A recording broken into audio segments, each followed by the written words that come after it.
नमस्कार दोस्तों, आप सभी का आपके अपने चैनल ध्येय ज्ञान धारा में स्वागत है।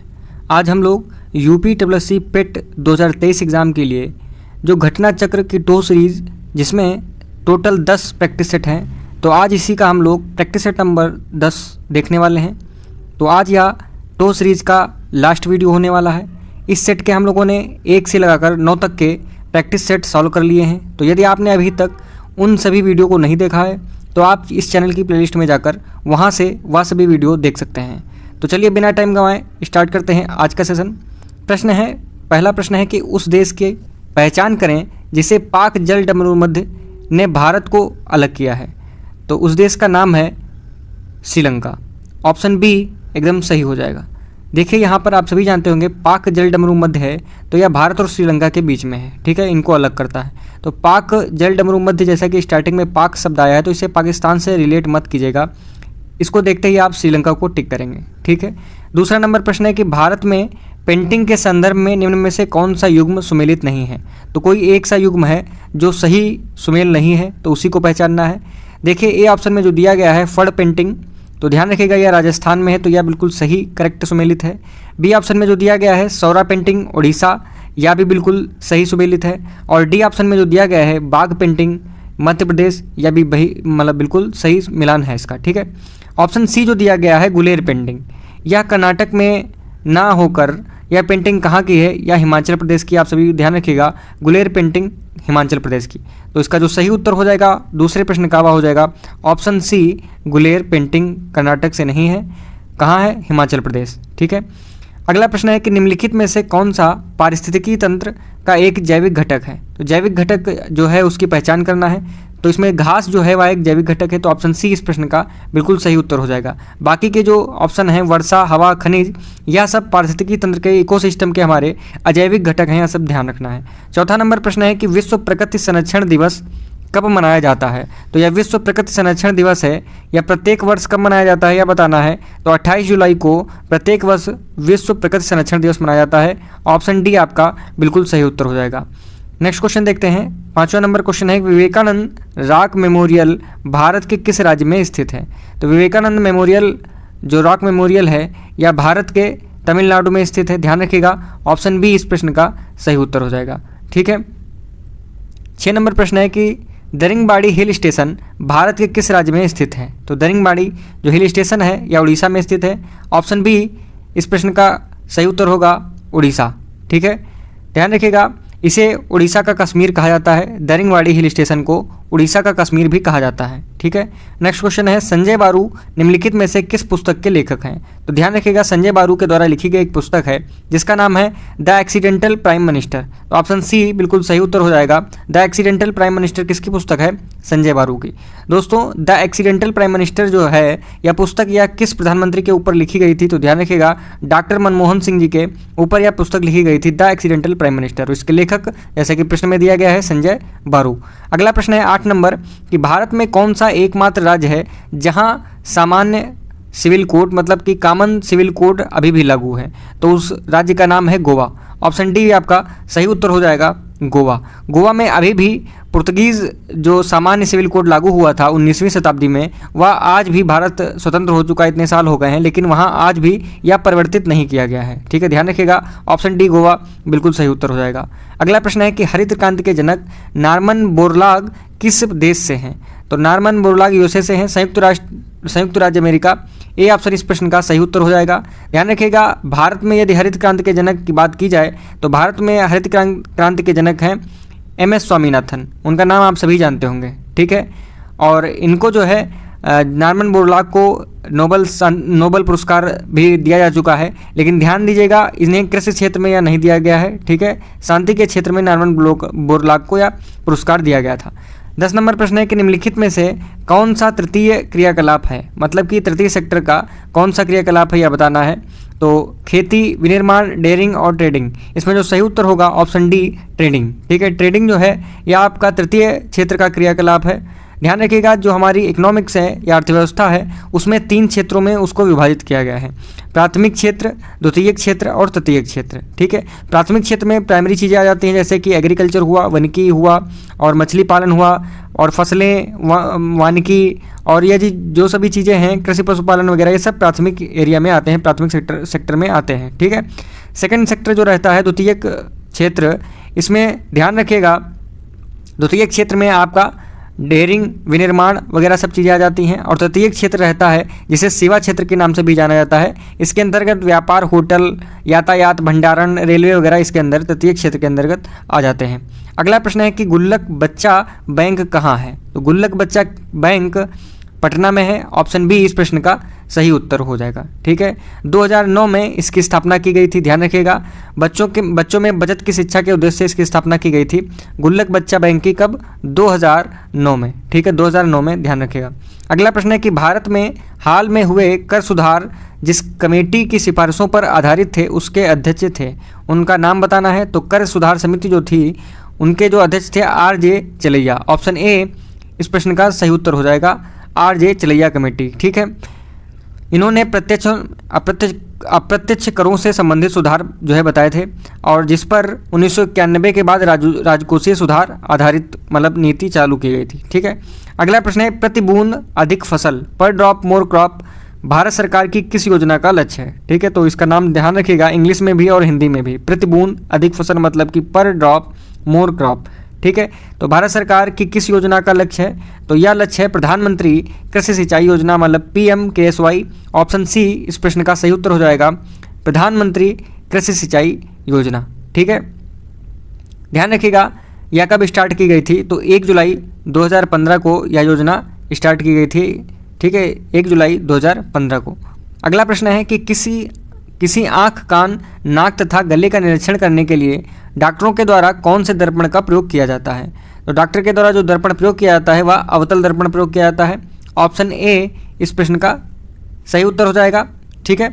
अगला प्रश्न जो 15 नंबर प्रश्न है कि गुर्दे की पथरी फिर खाली जगह छोड़ी गई है, फिर बताना है किससे बनी होती है? तो गुर्दे की पथरी जो रहती है वह कैल्शियम ऑक्जेलेट से बनी रहती है। ऑप्शन ए इस प्रश्न का सही उत्तर हो जाएगा, कैल्शियम ऑक्जेलेट। अगला प्रश्न है कि शाकाहारी अथवा प्रथम उपभोक्ता खाद्य श्रृंखला में कौन से पोषी स्तर पर स्थित होते हैं? तो वह स्थित होते हैं द्वितीय स्तर पर। ऑप्शन बी इस प्रश्न का सही उत्तर हो जाएगा। ठीक है, आप जानते होंगे एक खाद्य श्रृंखला का जो निर्माण होता है वह उत्पादक, उपभोक्ता तथा उपघटक, अपघटक से होता है। ठीक है, इसमें उत्पादक का मतलब यह रहता है कि हरे पेड़ पौधे, ठीक है, प्रथम पोषण स्तर पर हैं, जबकि जो शाकाहारी अर्थात जो प्रथम उपभोक्ता होते हैं द्वितीय पोषण स्तर पर स्थित होते हैं। ठीक है। 17 नंबर प्रश्न है कि अग्निशमन के लिए हम किसका प्रयोग करते हैं? तो अग्निशमन के लिए कार्बन डाइऑक्साइड का प्रयोग किया जाता है, CO2। ऑप्शन सी इस प्रश्न का सही उत्तर हो जाएगा। अगला प्रश्न है कि घरों में खाना पकाने के लिए उपयोग की जाने वाली तरल पेट्रोलियम गैस मतलब कि LPG, ठीक है, LPG liquefied petroleum gas, LPG का फुल फॉर्म रहता है, निम्न में से किसका मिश्रण है? तो बताना है LPG किसका मिश्रण है? तो LPG प्रोपेन और ब्यूटेन का मिश्रण रहता है। ऑप्शन बी इस प्रश्न का सही उत्तर हो जाएगा, ध्यान रखिएगा। अगला प्रश्न है कि भारत के संविधान में निम्नलिखित अनुच्छेदों में से कौन सा अनुच्छेद धार्मिक स्वतंत्रता के अधिकार की गारंटी देता है? तो धार्मिक स्वतंत्रता के अधिकार की जो गारंटी अनुच्छेद देता है वह अनुच्छेद है अनुच्छेद 25 से 28 तक। ठीक है, आर्टिकल सी इस प्रश्न का सही उत्तर हो जाएगा, आर्टिकल 25 टू आर्टिकल 28। ठीक है, यह नागरिकों को धार्मिक स्वतंत्रता के अधिकार की गारंटी प्रदान करता है। अगला प्रश्न है कि संविधान सभा ने भारत के संविधान को कब अंगीकृत किया था? तो वह डेट और सन आपको बताना है। तो कब अंगीकृत किया गया था? 26 नवंबर 1949 को। ऑप्शन डी करेक्ट हो जाएगा इसका, 26 नवंबर 1949 को। 26 नवंबर 1949 को अंगीकृत किया गया था। और यदि प्रश्न पूछा जाए कि भारत के संविधान को कब पूर्णतया लागू किया गया था, तो ध्यान रखिएगा वह डेट थी 26 जनवरी 1950। ठीक है, 26 जनवरी 1950। अगला प्रश्न है कि निम्नलिखित में से पॉपुलर चैम्बर किसे कहा जाता है? तो पॉपुलर चैम्बर कहा जाता है लोकसभा को। ऑप्शन डी इस प्रश्न का सही उत्तर हो जाएगा। ठीक है, पॉपुलर चैम्बर लोकसभा को कहा जाता है। ठीक है, अगला प्रश्न है 22 नंबर कि राष्ट्रीय एकता परिषद की पहली बैठक किस वर्ष हुई थी? तो राष्ट्रीय एकता परिषद की पहली बैठक हुई थी 1962 में, 1962 में इसकी पहली बैठक हुई थी, ध्यान रखिएगा। अगला प्रश्न है, और एक चीज़ और यहाँ से ध्यान रखिएगा, जो राष्ट्रीय एकता परिषद की बैठक होती है या राष्ट्रीय एकता परिषद जो रहता है इसकी अध्यक्षता कौन करता है? तो वह करता है भारत का प्रधानमंत्री। 23 नंबर प्रश्न है कि अशोक मेहता समिति ने पंचायती राज के लिए किस प्रतिमान की संस्तुति की थी? तो अशोक मेहता समिति ने 2 चरणों में बताया था, 2 प्रकार के मतलब 2 स्तरीय प्रतिमान की संस्तुति की थी। ध्यान रखिएगा, ऑप्शन बी इस प्रश्न का सही उत्तर हो जाएगा। अब अशोक मेहता समिति ने अशोक मेहता समिति की जो रिपोर्ट लगी थी, तो ध्यान रखिएगा इन्होंने अशोक मेहता समिति ने जो रिपोर्ट का सन पूछा जाता है उसमें 1977 आप लोग ध्यान रखिएगा, ठीक है। 1977 में अशोक मेहता समिति गठित की गई थी, लेकिन इसकी जो रिपोर्ट सौंपी थी इन्होंने 1978 में, 1 वर्ष बाद, लेकिन 1977 ही अक्सर पूछा जाता है, ध्यान रखिएगा। इन्होंने 2 स्तरीय जो है पंचायती राज व्यवस्था की बात की थी। अगला प्रश्न है कि अमेरिकी पत्रकार जो महात्मा गांधी के भारत छोड़ो आंदोलन के दौरान उनके साथ थे, उनका नाम बताना है। तो उनका नाम था लुई फिशर। ऑप्शन ए इस प्रश्न का सही उत्तर हो जाएगा, ठीक है। महात्मा गांधी का जो भारत छोड़ो आंदोलन हुआ था उसके दौरान उनके साथ अमेरिकी पत्रकार थे लुई फिशर, इनका नाम ध्यान रखना है। अगला प्रश्न है 25 नंबर, 1 वर्ष में स्वराज का नारा गांधी जी ने कब दिया था? तो 1 वर्ष में स्वराज का नारा गांधी जी ने जो दिया था वह दिया था असहयोग आंदोलन के समय। तो सही उत्तर होगा ऑप्शन बी असहयोग आंदोलन, ठीक है। आप सभी जानते हैं असहयोग आंदोलन की स्टार्टिंग कब हुई थी? 1 अगस्त 1920 को इसकी स्टार्टिंग हुई थी, यह सन आपको ध्यान रखना है, ठीक है। इसी में गांधी जी ने 1 वर्ष के भीतर स्वराज प्राप्त करने का नारा दिया था। अगला प्रश्न है कि भारत ट्रेड यूनियन कांग्रेस के पहले अध्यक्ष का नाम बताना है। तो भारत ट्रेड यूनियन कांग्रेस को जो पहले अध्यक्ष थे वह थे लाला लाजपत राय। ऑप्शन सी इस प्रश्न का सही उत्तर हो जाएगा, ठीक है। यदि इसकी स्थापना पूछी जाए, भारत ट्रेड यूनियन कांग्रेस की स्थापना कब हुई थी, तो ध्यान रखिएगा इसकी स्थापना 1920 में हुई थी। कहाँ हुई थी? मुंबई में हुई थी, ठीक है। अगला प्रश्न है कि 27 नंबर, वायसराय की कार्यकारी परिषद में सम्मिलित होने वाला प्रथम भारतीय कौन था? तो उनका नाम था सत्येंद्र प्रसाद सिन्हा। तो सही उत्तर हो जाएगा ऑप्शन ए सत्येंद्र प्रसाद सिन्हा, ठीक है। सत्येंद्र प्रसाद सिन्हा को 1920 में बिहार और उड़ीसा का गवर्नर भी नियुक्त किया गया था, ठीक है। और इनको जो एक उपाधि दी गई थी, ध्यान रखिएगा, प्रथम विश्व युद्ध के बाद इनको एक उपाधि दी गई थी लॉर्ड की उपाधि सत्येंद्र प्रसाद सिन्हा को ही दी गई थी। अगला प्रश्न है सूची 1 को सूची 2 से सही सुमेलित करना है। देखिए सूची 1 में जो ए नंबर दिया गया है भारत शासन अधिनियम। तो भारत शासन अधिनियम का जो सही मिलान होगा वह होगा 1935, ए में यह सही मिल जाएगा। फिर क्रिप्स मिशन बताना है। क्रिप्स मिशन सब लोग जानते होंगे 1942 में आया था, तो 4 नंबर इसका सही मिलान हो जाएगा। फिर अगस्त प्रस्ताव सभी जानते होंगे 1940, वेवेल योजना जो आई थी वह 1945 में। तो इस प्रश्न का जो सही उत्तर हो जाएगा वह हो जाएगा 1, 4, 2, 3, मतलब कि बी ऑप्शन आपका सही उत्तर होगा। नेक्स्ट क्वेश्चन है कि निम्नलिखित में से किसने 1784 में एशियाटिक सोसाइटी ऑफ बंगाल की स्थापना की थी? तो उनका नाम था विलियम जोन्स। तो ऑप्शन सी इस प्रश्न का सही उत्तर होगा। विलियम जोन्स ने 1784 में एशियाटिक सोसाइटी ऑफ बंगाल की स्थापना की थी, ठीक है। अगला प्रश्न है, खाली जगह दी गई है, फिर दिया गया है कि पालक माता महाप्रजापति गौतमी ऐसी पहली महिला थी जिन्हें बिछुड़ी के रूप में चुना गया था। तो आप सभी जानते होंगे मैंने बौद्ध धर्म का एक वीडियो भी लाया था, शॉर्ट वीडियो, जिसमें सभी पॉइंट कवर कराए गए थे। तो यह सभी पॉइंट आपको उसमें मिलेंगे, ठीक है। तो इस प्रश्न का जो सही उत्तर होगा वह सी ऑप्शन हो जाएगा। बुद्ध की जो पालक माता थी, मतलब जिन्होंने बुद्ध का लालन पोषण किया था, जिनका नाम था महाप्रजापति गौतमी, इनको ही पहली बिछुड़ी के रूप में चुना गया था, ध्यान रखिएगा। अगला प्रश्न है 31 नंबर कि सती प्रथा का प्रथम अभिलेखीय साक्ष्य कहाँ से प्राप्त हुआ था? तो सती प्रथा का प्रथम अभिलेखीय साक्ष्य जो प्राप्त हुआ था वह एरण से प्राप्त हुआ था। ऑप्शन ए इस प्रश्न का सही उत्तर हो जाएगा, ठीक है। ध्यान रखिएगा 32 नंबर प्रश्न है कि खाली जगह दी गई है, फिर 1857 विद्रोह के दौरान मुगल सम्राट था। तो अगर 1857 का जब विद्रोह हुआ था उस समय मुगल सम्राट कौन था? वह था बहादुर शाह द्वितीय। तो ऑप्शन बी इस प्रश्न का सही उत्तर होगा, बहादुर शाह द्वितीय, ठीक है। बहादुर शाह द्वितीय मुगल सम्राट था।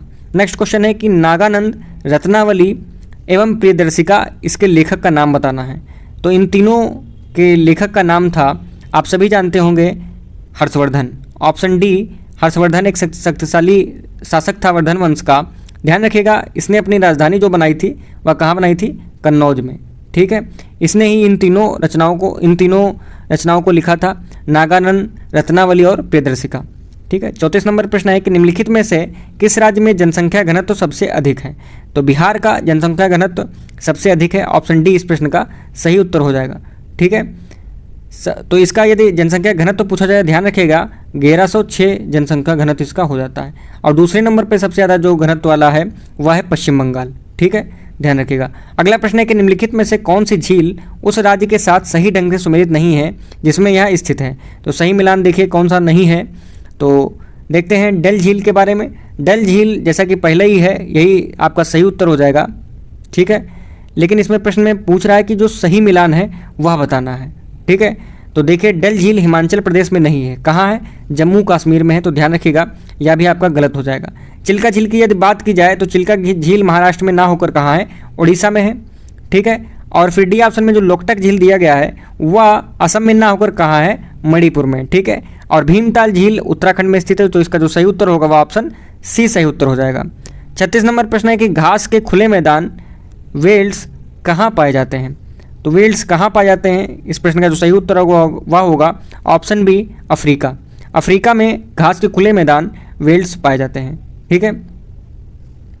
नेक्स्ट क्वेश्चन है कि निम्नलिखित में से किस नदी पर नागार्जुन सागर बांध बनाया गया है। तो नागार्जुन सागर बांध कृष्णा नदी पर है, ऑप्शन बी इस प्रश्न का सही उत्तर होगा। लाल सागर किसका उदाहरण है, जो लाल सागर है या किसका उदाहरण है यह बताना है। तो यह एक अच्छी गर्त का उदाहरण है, ऑप्शन सी इस प्रश्न का सही उत्तर हो जाएगा, अच्छी गर्त, ठीक है। अगला प्रश्न है 39 नंबर प्रश्न दिया गया है। प्रश्न है एक तरफ देश दिए गए हैं, दूसरी तरफ उनकी मुद्राएं। तो इसमें सही मिलान करना है। इसमें जो सही मिलान होगा चलिए देखते हैं। ए में जो दिया गया है अजरबैजान, तो अजरबैजान की जो मुद्रा है वह है मनात। तो यह 3 नंबर में मिल जाएगा कि अजरबैजान की मुद्रा मनात है। ब्राज़ील की यदि बात की जाए तो इसकी मुद्रा है रियल, तो यह 1 नंबर में मिल जाएगा। नाइजीरिया की मुद्रा है नायरा, तो ऑप्शन सी नंबर का रहेगा वह 4 में मिल जाएगा। फिर लास्ट बचता है डी में इथियोपिया, तो इसका जो सही मिलान हो जाएगा वह 2 नंबर में सही मिलान हो जाएगा। तो इसका जो इस प्रकार सही उत्तर होगा वह होगा ऑप्शन ए 3142, ठीक है। अगला प्रश्न है कि एक तरफ केंद्र शासित प्रदेश दिए गए हैं, दूसरी तरफ राजधानी दी गई हैं। अब इनके ऑप्शंस गायब हो गए हैं, लेकिन हम लोग इसी प्रकार से देखते हैं कि सही मिलान करते हैं। देखते हैं कि लद्दाख की राजधानी क्या है। तो लेह राजधानी है, आप लोग सब लोग जानते होंगे, तो यह 3 नंबर से मिलेगा। अंडमान एवं निकोबार द्वीप समूह की राजधानी पोर्ट ब्लेयर है, तो 1 नंबर से मिल जाएगा। दिल्ली की राजधानी नई दिल्ली, तो यह 2 नंबर से मिल जाएगा। दादर एवं नागर हवेली और दमन दीव की राजधानी है दमन, तो यह 4 नंबर से मिल जाएगा, ठीक है। अब अगले प्रश्न की तरफ चलते हैं। 61 प्रश्न देखिए, अब 40 नंबर प्रश्न तक आपका जीएस था, ठीक है, जीएस का जितना पोर्शन था। अब यहाँ से जो 61 नंबर प्रश्न चल रहा है टो सीरीज का, यह 61 से 70 तक चलेगा। इसमें टोटल 10 प्रश्न करंट अफेयर के आपके शामिल किए गए हैं। तो 61 नंबर प्रश्न है कि मेजर ध्यानचंद क्रीड़ा विश्वविद्यालय उत्तर प्रदेश में किस जिले में बनाया जा रहा है। तो यह बनाया जा रहा है मेरठ में, ऑप्शन सी इस प्रश्न का सही उत्तर हो जाएगा। 62 नंबर प्रश्न है कि उत्तर प्रदेश में विश्व का पहला एशियाई किंग गिद्ध संरक्षण केंद्र किस जिले में बनाया जा रहा है। तो गिद्ध संरक्षण केंद्र जो है वह बनाया जा रहा है महाराजगंज में, तो ऑप्शन ए इस प्रश्न का बिल्कुल सही उत्तर हो जाएगा। अगला प्रश्न है कि मई 2023 में किस देश को पुनः अरब लीग में शामिल किया गया है। तो उस देश का नाम है सीरिया, ऑप्शन डी इस प्रश्न का सही उत्तर होगा। 64 नंबर प्रश्न है कि सितंबर 2023 में संपन्न टेनिस की ग्रैंड स्लैम प्रतियोगिता यूएस ओपन 2023 के पुरुष एकल का खिताब किसने जीता है। तो इस पुरुष एकल का खिताब जीतने वालों का नाम है नोवाक जोकोविच, इन्होंने यह खिताब जीता है, ऑप्शन बी इस प्रश्न का सही उत्तर हो जाएगा। 65 नंबर प्रश्न है कि जुलाई 2023 में किस राज्य में मिशन शक्ति स्कूटर योजना शुरू की गई है। तो उस राज्य का नाम है उड़ीसा, ऑप्शन सी सही उत्तर होगा, करेक्ट आंसर होगा उड़ीसा, ठीक है। अगला प्रश्न है कि भारत में दूसरे सबसे लंबे समय तक मुख्यमंत्री पद पर रहने वाले रिकॉर्ड किसने बनाया है। तो सबसे लंबे समय तक रहने वाले जो दूसरे मुख्यमंत्री हैं वह हैं नवीन पटनायक, ऑप्शन सी इस प्रश्न का सही उत्तर हो जाएगा। 67 नंबर प्रश्न है कि सितंबर 2023 में ट्रांसजेंडरों के लिए समर्पित भारत के पहले ट्रांसजेंडर आउट पेशेंट विभाग ओपीडी की शुरुआत किस अस्पताल में की गई। मतलब कि प्रश्न एक बार फिर से रिपीट करते हैं कि किस भारत के पहले ट्रांसजेंडर आउट पेशेंट विभाग मतलब कि ओपीडी की शुरुआत किस अस्पताल में की गई है। तो अस्पताल का हॉस्पिटल का नाम बताना है, वह हॉस्पिटल है Ram Manohar Lohia hospital, option B इस प्रश्न का सही उत्तर हो जाएगा, option B Ram Manohar Lohia hospital जो कि दिल्ली में स्थित है। अगला प्रश्न है कि फरवरी 2023 में किसने नीति आयोग के मुख्य कार्यकारी अधिकारी मतलब कि सीईओ का पदभार ग्रहण किया है?